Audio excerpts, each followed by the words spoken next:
Oke Mbak, jadi menghadapi pandemik ini kita juga menyesuaikan gitu ya. Jadi proses PBJ sebenarnya memang sangat sulit untuk menghadapi ini karena ada beberapa hal yang umpamanya pembuktian, klarifikasi dan lain-lain. Tapi kita sudah mengantisipasi itu, kita sudah mencoba menyesuaikan itu, kita mengikutkan lah di dalam Inmen Instruksi Menteri yang terkait bagaimana pelaksanaan jasa konstruksi di masa pandemik, kalau nggak salah Inmen nomor 2. Nah, di sana kita ada satu bagian yang tentang bagaimana proses pengadaan barang dan jasa dalam masa pandemik ini. Jadi itu merupakan bagian dari Inmen kita, Inmen nomor 2 itu ada yang terkait bagaimana kita memasukkan protokol kesehatan di dalam proses PBJ kita gitu ya. Jadi contohnya umpamanya di sana kita juga mengatur bagaimana proses-proses itu sebagian kita lakukan secara online gitu ya. Dan kalaupun terpaksa kita memang harus lakukan offline, kita juga ini kan kepada pokja-pokja kita di masing-masing balai agar dilaksanakan offline dengan sepenuhnya atau seketat-ketatnya menjalankan protokol kesehatan gitu. Jadi contohnya umpamanya lah kita harus punya ruangan khusus kalau memang ada penyedia jasa yang ingin menyampaikan jaminan atau apa gitu. Tapi praktis sebenarnya sebagian besar sudah kita kelola secara online. Jadi menyampaikan jaminan atau menyampaikan dokumen penawaran dan lain-lain itu sekarang sudah kita lakukan secara online, Mbak. Seluruhnya, hampir seluruhnya sudah kita laksanakan online. Yaitu tadi, kalaupun terpaksa harus ada yang offline, maka itu harus mengikuti protokol kesehatan seketat-ketatnya. Itu jadi harus ada ruang khusus, terpisah, dibatasi dengan kaca dan lain-lain. Apa sih Pak perbedaan yang sangat nyata, yang sangat terlihat atau menjadi tantangan terbesar dalam penyelenggaraan dari sebelum ada pandemi dengan adanya pandemi Pak dalam penyelenggaraan jasa konstruksi? Ya itu tadi Mbak, jadi umpamanya kalau sebelum pandemi kan kita mau klarifikasi, kita mau umpamanya melakukan pembuktian atau apa, itu kan bisa tetap muka ya Pak? Iya, penyedia jasanya bisa dipanggil. Nih kamu menawar begini-begini bener apa enggak? Mana buktinya? Ini buktinya. Nah, dalam keadaan pandemi kan kita tidak bisa begitu karena memang tidak boleh. Jadi ya kita cari akal gimana nih untuk meyakinkan kita sebagai pengguna jasa ingin membuktikan kualifikasinya penyedia jasa, itu harus dicari akalnya Mbak. Pokoknya ya, tapi proses terlaksana sesuai dengan tadi prinsip-prinsip pengadaan tadi. Nah Pak Suminto Saskia ingin mengutip pesan dari Bapak Menteri PUPR dalam rapat kerja Kementerian PUPR hari Senin Pak tanggal 22 Juni 2020. Beliau mengatakan bahwa Kementerian PUPR harus bisa berkontribusi untuk percepatan ekonomi dengan mempercepat pelaksanaan lelang. Betul. Nah bagaimana sih Pak Bapak menanggapi pernyataan tersebut dari Pak Menteri? Iya, jadi sebenarnya ini Pak Menteri itu sebenarnya sejak beliau jadi menteri tahun 2015 itu sudah mencanangkan lelang dini, Mbak.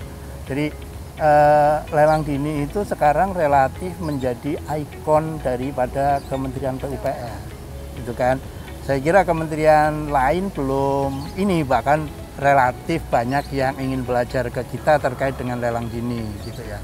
Nah, lelang dini itu adalah umpamanya kita mulai melelangkan itu tahun sebelumnya, sebelum DIPA berjalan. Jadi contohnya umpamanya untuk 2021 kita sudah, atau kemarin lah tahun 2020 kita sudah melelangkan di bulan Oktober 2019.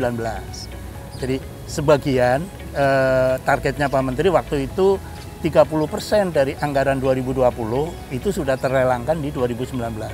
Jadi pada saat Januari 2020 kita itu 30% diharapkan sudah bisa selesai lelangnya, selesai tendernya sehingga bisa ditandatangani kontraknya gitu ya. Dan ini kan terus kita lakukan.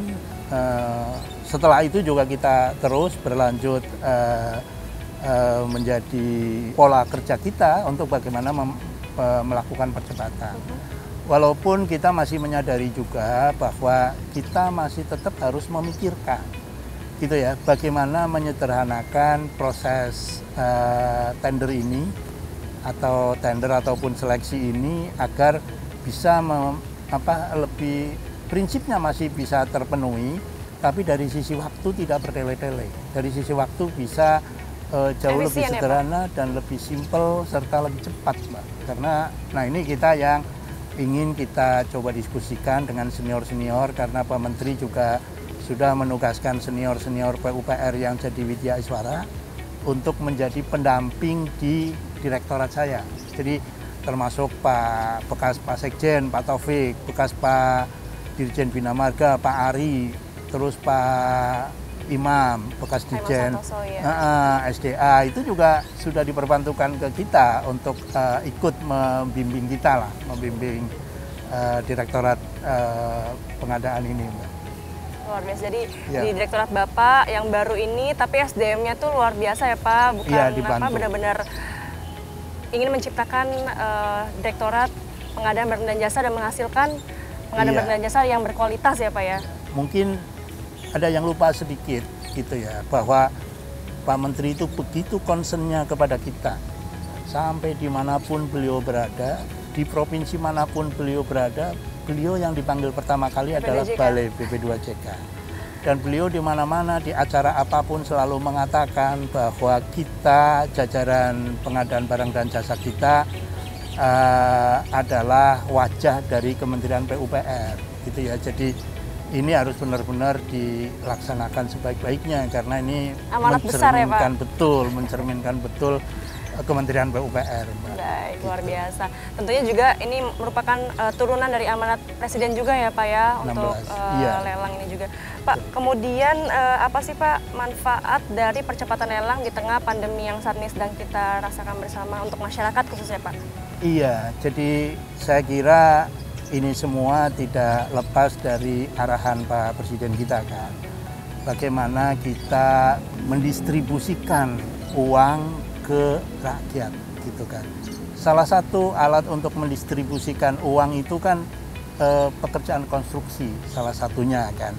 Karena mungkin satu-satunya ini yang multiplier efeknya sangat tinggi adalah pekerjaan konstruksi.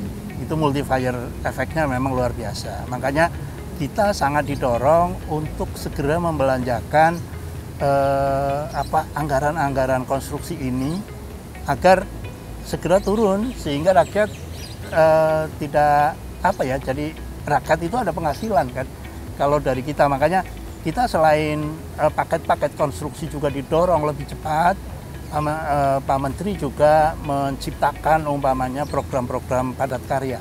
Itu kan cukup besar. Kita didorong juga padat karya yang diinikan ke rakyat-rakyat kecil gitu ya. Jadi pastinya kalau kita percepatan tender kita itu sejalan dengan arahan Pak Presiden gitu ya. Untuk agar bagaimana kita semaksimal mungkin bisa mendorong masyarakat kita agar punya penghasilan.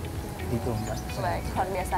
Ya, saya juga ingin menginformasikan nih Pak untuk pemirsa Ruang Bincang. Tadi Pak Direktur Pak Sumito menyampaikan bahwa dengan ada konstruksi bisa mempercepat program-program salah satu dengan padat karya. Saya ingin menginformasikan juga Pak untuk pemirsa di rumah bahwa Kementerian PUPR, pemerintah melalui Kementerian PUPR terus berupaya untuk memperbaiki ekonomi nasional dengan program padat karya tunai mungkin ya Pak di berbagai bidang seperti Bina Marga, Cipta Karya, SDA. Bahkan sekarang ada program baru Mbak. Apa tuh Pak? Yaitu pembelian produk rakyat.